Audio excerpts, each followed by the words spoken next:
25 second में दिखाएंगे आपको पूरी खबर। और सबसे पहली खबर आ रही है उत्तर प्रदेश से, जहां पर राजधानी लखनऊ के आलमबाग में 2.5 साल की मासूम बच्ची के साथ दुष्कर्म का आरोपी दीपक वर्मा पुलिस मुठभेड़ में मारा गया है।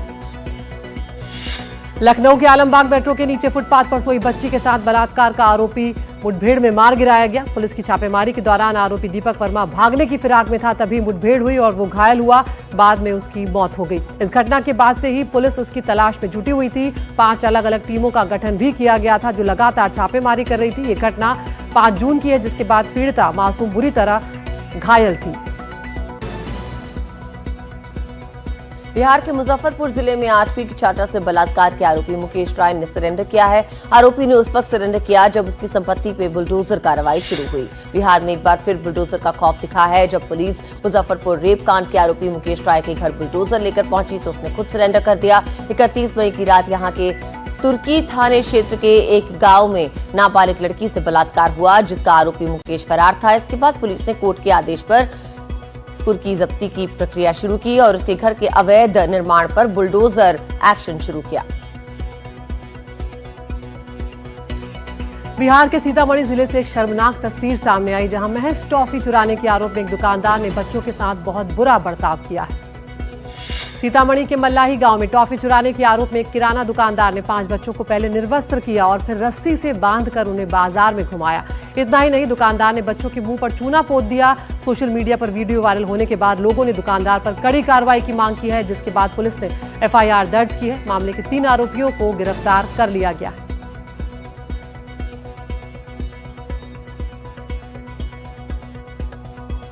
हरियाणा के पंचकुला में पिंजौर में अमरावती मॉल के बाहर कार सवार युवकों पे फायरिंग हुई है। पंचकुला के मॉल के बाहर फायरिंग की वारदात में एक युवक की मौत हो गई, जबकि दूसरा बुरी तरह घायल है। घायल हाल में उसे चंडीगढ़ के PGI अस्पताल में रेफर किया गया। हमलावरों ने सोशल मीडिया पे वीडियो जारी कर पीयूष पिपलानी नाम के युवक सहित 2 युवकों के साथ हमले की जिम्मेदारी ली और दावा किया कि उन्होंने कुख्यात गैंगस्टर लॉरेंस बिश्नोई के भाई अनमोल बिश्नोई के कहने पर यह हमला किया है। मृतक की पहचान सोनू नोल्टा निवासी पिंजौर के रूप में हुई। उत्तर प्रदेश के मैनपुरी से हैरान करने वाली खबर सामने आई। यहां पर सेना में भर्ती के नाम पर बहुत बड़ी ठगी सामने आई। इस मामले में पुलिस ने 2 आरोपियों को गिरफ्तार कर लिया है। मैनपुरी के किशनी में भारतीय पुलिस प्रोटेक्शन फोर्स के नाम से एक फर्जी ट्रेनिंग सेंटर चल रहा था, जो सेना में भर्ती करवाने के नाम पर लोगों से ठगी करता था। ये फर्जी ट्रेनिंग सेंटर 30 बीघा जमीन पर चल रहा था, जहां अलग अलग बटालियन के झंडे लगे हुए थे, बड़े बड़े टायर, ऊंचे पोल लगे हुए थे, निशानेबाजी का भी पूरा इंतजाम था। लेकिन ये सब कुछ नकली था। यहाँ नकली अफसर थे, नकली ट्रेनर। लाखों की ठगी करने वाले ठग का नाम अरविंद पांडे है, जो खुद को सेना का रिटायर्ड कैप्टन बताकर ठगी करता था। बेंगलुरु के चिन्नस्वामी स्टेडियम के बाहर जानलेवा भगदड़ के मामले में कर्नाटक सरकार ने बड़ा एक्शन लिया है। स्टेडियम के बाहर मची भगदड़ में 11 लोगों की मौत के मामले में कर्नाटक के मुख्यमंत्री सिद्धारमैया ने पुलिस अधिकारियों पर बड़ा एक्शन लिया। बेंगलुरु पुलिस कमिश्नर सहित कई पुलिस अधिकारियों को सस्पेंड कर दिया गया। सस्पेंड किए गए अधिकारियों में ACP Cubbon park, DCP central zone, additional commissioner west zone, Bengaluru city police commissioner, station house master, Cubbon park थाना प्रभारी शामिल है। वहीं सीमांत कुमार सिंह को नया पुलिस कमिश्नर बनाया गया। बेंगलुरु में मची भगदड़ के मामले में 3 संस्थाओं के खिलाफ FIR यहां पर दर्ज की गई है। बेंगलुरु भगदड़ के मामले में FIR में RCB फ्रेंचाइजी, DNA नेटवर्क्स और कर्नाटक स्टेट क्रिकेट एसोसिएशन के मैनेजमेंट कमेटी का नाम है। इन 3 संस्थाओं के अलावा अज्ञात लोगों पर भी केस दर्ज किया गया है, जिसमें कहा गया है कि बिना परमिशन के KSCA, DNA नेटवर्क्स और RCB फ्रेंचाइजी ने ये इवेंट करवाया और पुलिस की चेतावनी के बावजूद वो लोग भीड़ की एंट्री के लिए समुचित व्यवस्था करने में पूरी तरह से नाकाम रहे।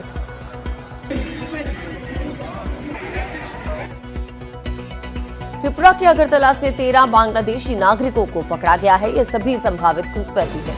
इनकी गिरफ्तारी के बाद बॉर्डर पे एक बार फिर से सुरक्षा को लेकर गंभीर सवाल उठे हैं।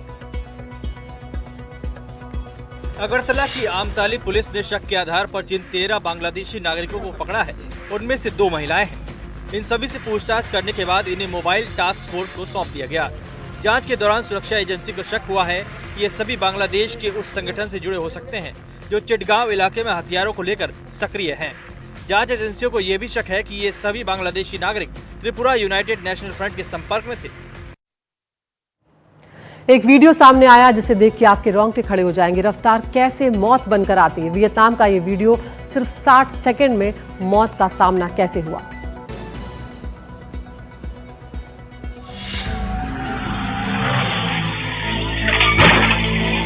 दस सेकंड का ये वीडियो रोंगटे खड़े कर देने वाला है। रफ्तार इतनी ज्यादा कि जिंदगी पर भारी पड़ गई। वियतनाम में हुए इस हादसे में तेलंगाना के कागज नगर के रहने वाले अर्शिद अशरत की मौके पर ही मौत हो गई। बाइक में उनके पीछे बैठा युवक बुरी तरह से घायल हो गया। पाकिस्तान के लिए जासूसी करने के आरोपी रवि वर्मा को 14 दिन की न्यायिक हिरासत में भेज दिया। इसे 2 जून को एटीएस ने ठाणे से गिरफ्तार किया था। जासूसी के आरोप में गिरफ्तार रवि वर्मा हनी ट्रैप में फंसा था। सूत्र बताते हैं पाकिस्तानी खुफिया ऑपरेटिव के एजेंट्स ने खुद को भारतीय बताकर इससे संपर्क साधा। इन्हीं के कहने पर रवि वर्मा ने युद्धपोत, पनडुब्बी जैसे संवेदनशील जानकारियां, तस्वीरें उन्हें भेजी। इस पर पाकिस्तानी एजेंट को वॉरशिप की डिफेक्ट लिस्ट की खुफिया जानकारी भेजने का आरोप था। बताते रवि वर्मा एक प्राइवेट डिफेंस इंजीनियरिंग कंपनी में काम कर रहा था। एनआईए ने जम्मू कश्मीर में आतंकवाद से जुड़े मामले में बड़ी कार्रवाई की। शोपियां, कुपवाड़ा, कुलगाम और पुलवामा सहित 32 जगहों पर छापेमारी की गई है। एनआईए जम्मू कश्मीर में आतंकी नेटवर्क के ओवरग्राउंड वर्करों की जांच चल रही है। ये टीम पुलवामा और शोपियां सहित 32 जगहों पर एक्शन में है। एनआईए को संदिग्धों की आतंकी फंडिंग, हथियारों की तस्करी और आतंकी साजिशों में शामिल होने की जानकारी मिली है। एनआईए और दूसरी सुरक्षा एजेंसियां समय समय पर इस तरह की कार्रवाई करती हैं ताकि घाटी में आतंकवाद को जड़ से मिटाया जा सके। प्रधानमंत्री नरेंद्र मोदी आज जम्मू कश्मीर को 40 करोड़ रुपए की अहम परियोजनाओं की सौगात दे रहे हैं। प्रधानमंत्री मोदी आज जम्मू कश्मीर को दुनिया का सबसे ऊंचा रेलवे पुल चिनाब ब्रिज, भारत का पहला केबल स्टे रेल ब्रिज अंजी ब्रिज और उधमपुर श्रीनगर बारामूला रेल लिंक परियोजना का तोहफा देंगे। इसके साथ ही आज प्रधानमंत्री वैष्णो देवी कटरा से श्रीनगर तक चलने वाली वंदे भारत एक्सप्रेस को भी हरी झंडी दिखाएंगे, जो दुनिया के चिनाब रेल ब्रिज से होकर गुजरेगी। प्रधानमंत्री मोदी यूएसबीआरएल प्रोजेक्ट को राष्ट्र को समर्पित करेंगे।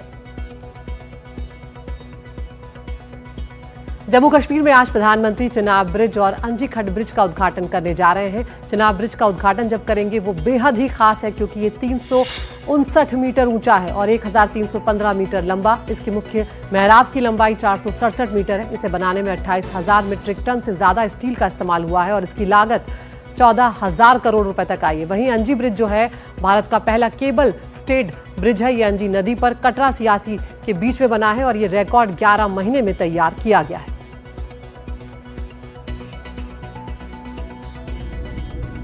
दुनिया को आतंकवाद को लेकर पाकिस्तान की सच्चाई बताने गया सांसदों का प्रतिनिधिमंडल देश लौट रहा है।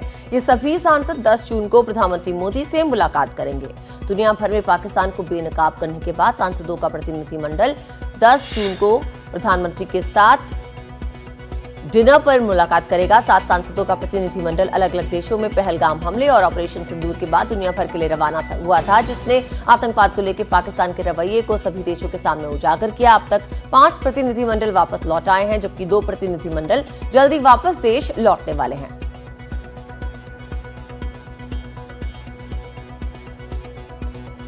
अमरनाथ यात्रा को लेकर सुरक्षा के इंतजाम कुछ और कड़े कर दिए गए। बताया जा रहा है कि खुफिया एजेंसियों को कुछ इनपुट्स मिले थे जिनकी वजह से ये फैसला किया गया कि यात्रा 3 जुलाई से शुरू होनी है और 9 अगस्त तक चलनी है। इसमें हर साल बड़ी तादाद में श्रद्धालु आते हैं। जम्मू कश्मीर के उपराज्यपाल मनोज सिन्हा ने 3 जुलाई से शुरू हो रही अमरनाथ यात्रा के सुरक्षा इंतजामों की समीक्षा की। पहलगाम हमले के बाद से ही ये सवाल उठता रहा है कि आतंकियों की नजर अब किन जगहों पर हो सकती है। सूत्रों के मुताबिक खुफिया एजेंसियों को यह अलर्ट मिला है कि आतंकी अमरनाथ यात्रा के दौरान गड़बड़ी की कोशिश कर सकते हैं, लेकिन सरकार भी ऐसी किसी कोशिश को नाकाम करने के लिए पूरी तरह से तैयार है। बताया जा रहा है कि पूरे यात्रा मार्ग पर ड्रोन और हेलीकॉप्टर से निगरानी चलती रहेगी। 7 जून को बकरीद के त्योहार के मद्देनजर दिल्ली सरकार ने एक एडवाइजरी जारी की है, जिसमें गौ वंश और ऊंट की कुर्बानी पर रोक लगाई गई है। दिल्ली सरकार में मंत्री कपिल मिश्रा ने बकरीद पर होने वाली कुर्बानी को लेकर एडवाइजरी जारी की है, जिसमें स्पष्ट किया गया कि सड़कों, गलियों या किसी भी सार्वजनिक जगह पर कुर्बानी देना गैरकानूनी होगा और शिकायत मिलने पर तुरंत कार्रवाई होगी। इसमें कहा गया कि सिर्फ तय जगहों पर कुर्बानी हो सकेगी। साथ ही इसमें गौवंश, ऊंट समेत अन्य प्रतिबंधित जानवरों की कुर्बानी देने पर पूरी तरह से रोक लगाई गई है।